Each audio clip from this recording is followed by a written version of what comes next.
Hi everyone! Welcome to the Empath Tarot. It's another love reading, timeless and general. Take what resonates lang po. Maybe some part of the reading makaresonate kayo.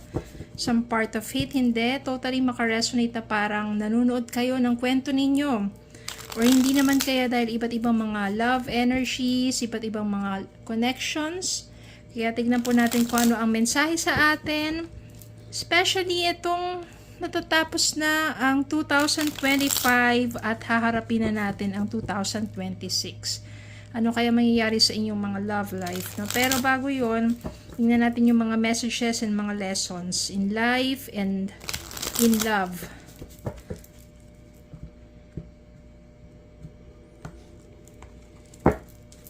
Spirit guides, send me messages. Anong love connections ito? Lessons in life and guidance na nais yung ipabatid sa amin. Mga aral at gabay sa buhay, pag-ibig, and life in general. O yung karamihan na tinatanong sa atin, especially sa mga personal readings. Kung mahal ka pa ba ng person mo, iniisip ka ba niya? Ano bang nararamdaman niya sa iyo sa mga panahon na to? Especially kung nawalan kayo ng communication or nag-break kayo pero mahal mo pa rin, diba? Mga ganong bagay. Tignan natin ngayon. Kunin muna natin itong mga messages na to.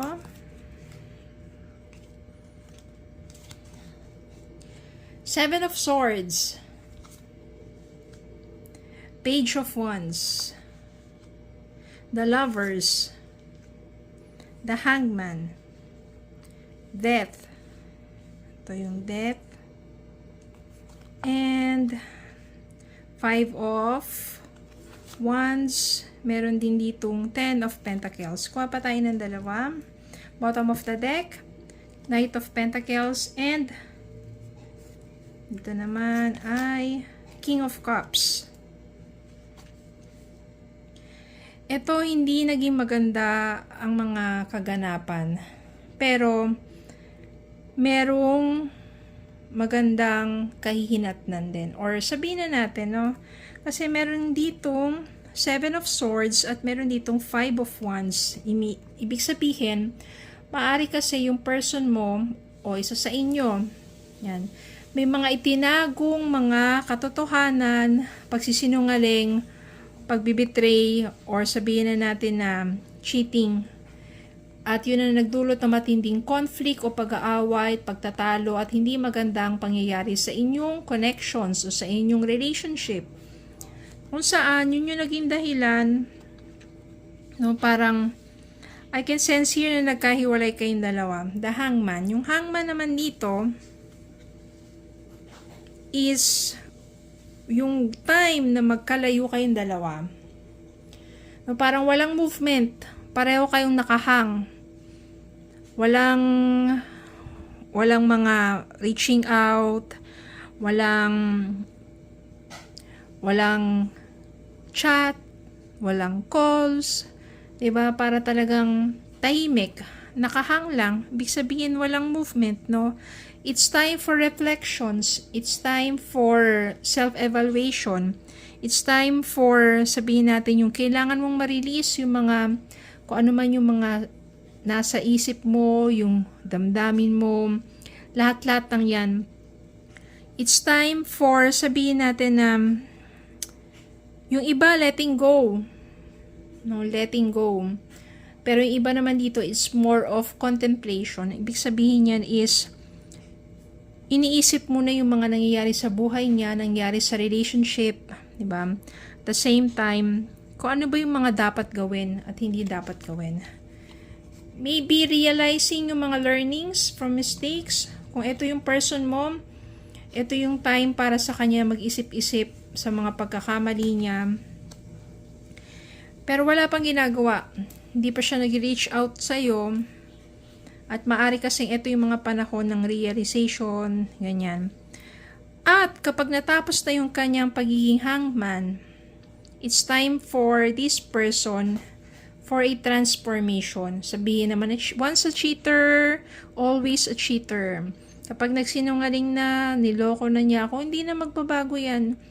No, kasi meron sa buhay ng tao kapag ikaw talaga, especially when you ask forgiveness from God, ask forgiveness sa taong na nasaktan, at na-forgive mo rin yung sarili mo sa mga, sabihin natin, no, yung mga hindi mo dapat nagawa, no.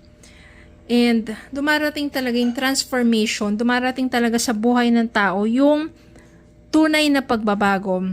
Parang dyan nakikilala mo na si God, ina-accept mo na si God sa buhay mo. At lahat, kahit kagano pa man kasama o kasakit ang nagawa sa'yo ng taong yan, kapag nandyan na yung talagang pagbabago, transformation, spiritual transformation, parang hindi mo siya makikilala dahil hindi na siya yung dating siya. Meron ng malaking pagbabago sa kanya at magandang pagbabago yon. Ibig sabihin dyan, namatay na yung dating siya, yung mga hindi niya magagandang gawain, mga ganon. At meron ng bagong pagkatao, which is a brighter one or lighter one. Okay? At maganda yon kasi we'll start, panibagong sabihin natin pananabik para sa kanya na muli ka makita at umaasa rin siya syempre na mapatawad mo na siya. Especially kung etong nagawa niya sa'yo, wala naman talagang third party. It's more of, sabihin natin yung mga tinatago niya sa'yo is yung mga white lies or iba pang mga issues, no? Then, ang maganda kasi dito, mahal ka talaga ng taong to. Nandito si King of Cups. Maybe nagawa niya lang itong mga pagtatago nito, mga kasinungalingan, because meron siyang mga dahilan. Para sa iyo naman is, bakit mo kailangan itago sa akin? Bakit hindi mo sinabi sa akin? Mga ganon. Pwedeng money issues, pwedeng sa family side niya, or sa work niya. Diba yung mga ganong klaseng problema na ayaw na niya ma-involve ka o mag-alala ka pa or ayaw na niya ma-stress ka pa. And para sa'yo, bakit pagsisinungaling ka sa akin? Bakit hindi mo sinasabi? Ba't hindi mo sinishare? Pwedeng mga ganon kasi mas less dito yung dahilan ng third party. Okay? And sa kanyang pagbabalik, no, mas magiging honest na siya at ito na yung time na parang, yes, partner kayo, so dapat wala siyang nililihim sa'yo.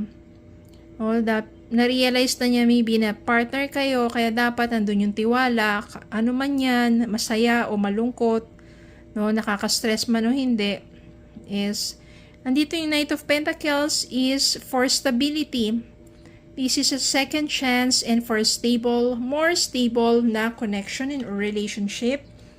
At kapag itong taong to, lalo na malaking pagbabago ang makikita mo sa kanya, eto na nga, siya na nga mismo yung pupunta sa'yo, siya na yung magre-reach out sa'yo, siya na yung magpapakumbaba at hihingi talaga ng tawad, at siya na talaga yung manunuyo sa'yo. Okay? Kapag tinanggap mo itong taong to, dahil nararamdaman mo sa puso mo na mahal mo siya, at pinapatawad mo siya, at ready ka to start over again, learn from the past, at wag nang i-brought out pa yung mga issues before, mag-start all over again. The lovers. So, ibig sabihin talaga, you are soulmate. Ibig sabihin talaga na it will bring romance sa inyong dalawa dahil there is love. At, ito na nga, dahil mahal ka ng taong ito, nandun yung support, nandun yung trust, nandun yung understanding, mas lalawak, mas magiging deeper ang inyong connection. Ibig sabihin, mas magiging malalim ang kahulugan ng inyong pagsasama, and it will bring you abundance. Kasi kapag ang isang relationship, hindi siya one-sided lang, it will be give and take relationship. There's more understanding, love, patience, trust. It will cultivate into a abundance of love and abundance of wealth kasi nandun yung support. For example, sabihin ng partner mo, gusto ko mag-business ng ganito, kailangan suportahan mo. Huwag mong kukontrahin agad. Kasi kapag nag-success naman yun, ibig sabihin, para sa inyo naman yun. And it will bring you, financial abundance. 'Diba? So, maaring ito ngayon, I can sense here na maaring tinago niya o hindi niya sinabi sa'yo yung katotohanan na maaring nag-invest siya sa something, hindi nga lang nag-work, tapos, yan, hinahanap nyo na, syempre, nasa na yung money, no? Yun yung naging dahilan ng inyong pagtatalo. Which is, dapat talaga, kapag may isang decision ng isa, paalam sa isa, mag-usap, pag-usapan mabuti, and, yun, mag-decide kayo para sa inyong pamilya, no? So, tignan natin ang love message para sa inyo.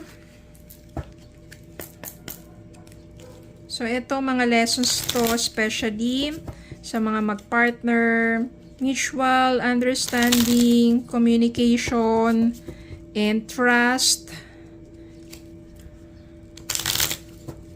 Pero maganda ang kinalabasan dito kasi mauwi talaga yung magandang pagbabago, tapos yung talagang mahal ka ng taong to, soulmate, lovers, abundance of love, and financial abundance din to.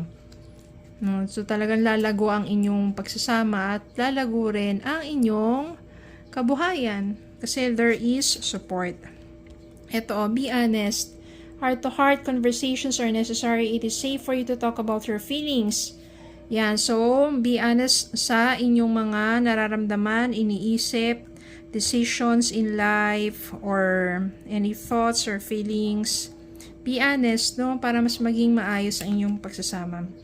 Balance. There's need to be a healthy balance of physical, emotional, and spiritual intimacy for a relationship to be sustainable. So, dapat talaga balance. No? Sa lahat ng aspeto, dapat balance.